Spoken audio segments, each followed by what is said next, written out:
or Japanese or English. You speak Russian. So all this straw man, mental illness, compartmentalization, really gets to me. It's like I say, if you're going to get involved in militias, look out. The feds are in there historically trying to provocateur you. I'm warning people. I'm saying we're all in the militia, 18 to 45. It's good. I support it. I broke the MIAC report in the DHS. I get these guys sending me threatening emails. You son of a, what? Son of a donkey. You don't support the militias, because I don't support people calling themselves the president of the Republic of Texas standing out front their trailer.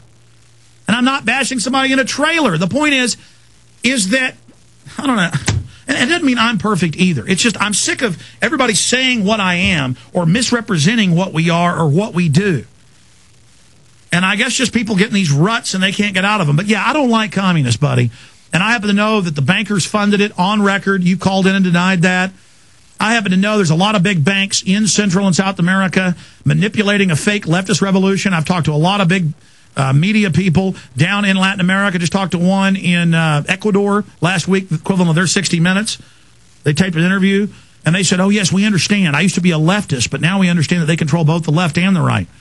And that this is and you notice now Perkins, who is this big economic hitman, he's now the left and wants the global carbon tax. See, and I think Perkins, who we've met with and interviewed for the film, I think he really believes it. I'm not that smart. How do I get the different systems and the manipulations and other people don't?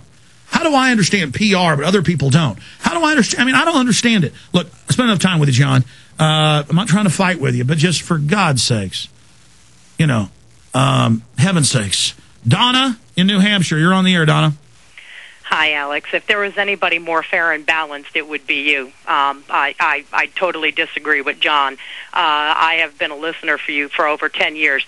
What I wanted to say is I think this letter that Charlie Sheen wrote is spot on. I think it's great publicity. Maybe people should put letters to the editors out in all their publications and all their magazines and newspapers around the country. And I plan on being down in New York on 9/11. And I will be out there protesting with one of my Alex Jones T-shirts. Well, awesome. And again, Charlie's saying, okay, I went public to get more people to go public, and a lot of folks through his courage did. He's saying, I'm going public even bigger now. He's going on my show repeatedly live this week, video. He's going to do media, not just my show. And he's kind of taking my advice on what I think he should do and shouldn't do, so people can send us emails at sheen@infowars.com of your media. But I've got the national media calling me saying, is this really Charlie Sheen's letter? Did he really write this? Yes, Charlie Sheen's been on the show before. You just heard him, so I keep playing the clip, the short clip. The bigger clips are coming up tomorrow, and the live stuff. And this is real, and Charlie's asking people to go out and to get politically active, and he wants the media and press conferences to ask Obama about his letter. That's why it's done in that context. This is the meeting he wants to have. He wants to make this about Obama facing this. So this was a way to publicly face him in a simulation of the meeting. Do you understand? I understand perfectly. And the other thing is, too, that even reading this letter, I have been, right on board with 9/11 was an inside job. And he brought some things to my attention that I did even research myself, was 6 of the 10 9/11 Commission have, come out publicly. So he is bringing even more information. You can tell he has definitely did the research himself. Nobody is spoon-feeding Charlie Sheen. And that Charlie did 90% of the work. I mean, I would sit there on his back porch with him for like 10 hours, then we'd go inside. When it got dark, with the laptops out researching, and he did 90% of the letter, and then the rest putting it all together and presenting it. We did. Not we do a perfect job, but no. I mean, Charlie Sheen is just such a focused, passionate, serious, professional humanitarian. I mean, he doesn't do this. Probably don't want me to tell this story, but when Charlie drives to work, there's this big, long, giant hill, like a mile and a half, that all the help for the gated community he lives in come up to. And the bus stop's down the hill, and these people walk up.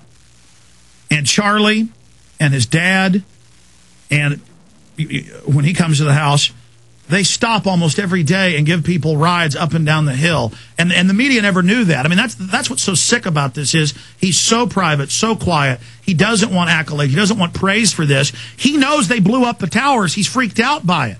He can't go to sleep over it. How do you know that 6 of the 10 commission are saying it's a fraud, and the media is acting like you got 3 heads if you talk about it? I mean, the Sheens are real people, and they're not the image and the distorted view that the media, puts out as purely leftist or purely right wing. And they've gone through a process too. A lot of it from my films and material. And it's happening to other people. And there's a revolution of ideas. And Charlie's like Galileo saying the earth is not the center of the universe. Because he's prominent. He has a lot to lose. And it's just beautiful. And I hope people understand the magnitude of the courage that we're seeing here. And I just wanted to also wish his birthday's on the same day as my father's on September 3rd. And I also wanted to wish him a happy birthday. And, great work job that you both have done. And I'm so proud of both of you. And you guys inspire us. And that's one of the reasons why I am going down to New York on September 11th, because we need a big outcry. We need more people. This has been kind of, dusted under the rug. The 9/11 first responders, have been completely and utterly put on the back burner. And We Are Change has been fighting and trying to get the bills passed to just get a medical care. I appreciate your call. Great points. And then the establishment that committed these atrocities, they sit there and pose like, oh, it's for the firemen and police and military, when they're blocking basic health care because they knew from day one the dust was going to kill them. And now, 4,000 first responders plus have died. All the police dogs have died as of years ago of all these weird cancers. All Mount Sinai's and all these other big facilities in California and New York have done the scans of their lungs. You can, in fact, Google that. CT scans prove WTC workers have deadly dust. We can pull up the headlines. But the point is that the EPA was ordered to cover that up. But here's another example. I was telling people years ago, I said, go to city council, go to congressmen's public meetings, go to these town halls, go take over the events, bring up real issues. And the media a couple months ago said, oh, it's all fake. Republicans are financing this against the socialist health care. It's eugenics health care, not even socialist. All this is happening. And they just went on and on and on and on, saying it wasn't real. And later they had to admit, okay, it's real. Okay, you're not AstroTurf. Okay, you're not Nazis. Okay, our union people have been ordered to beat you up. And the White House is ordering people to snitch and spy. And think about this. Obama comes out 2 weeks ago and says, we're going to ask your kids to work for us and to help us. And Al Gore's out telling kids, don't believe your parents about man-made global warming. They're wrong. It's real. Your parents are wrong. That was all in the teaching materials. They had to take that out. So then he gives this milquetoast speech and says, oh, much ado about nothing. I just said stay out in school and off drugs. See how they do these psyops, these bait and switches? And they just do it right out in front of everybody. But it still doesn't matter. People see right through that. People see right through the fact that it does get rid of your own insurance. It does take control of the doctors. We've read the subsections. It does have the eugenics bioethics panels that decide when you can live and when you can die. It's all in there. It's all real. Mike, Chris, and many others, your calls are coming up. 1-800-259-9231. Continuing with your phone calls. Some financial news coming up next that just makes my head spin. Everything's happening at once. These are the times that try men's soul. History is taking place right now on so many fronts. Be active. Be involved. You can change history right now, ladies and gentlemen. We'll be right back after this quick break. Stay with us.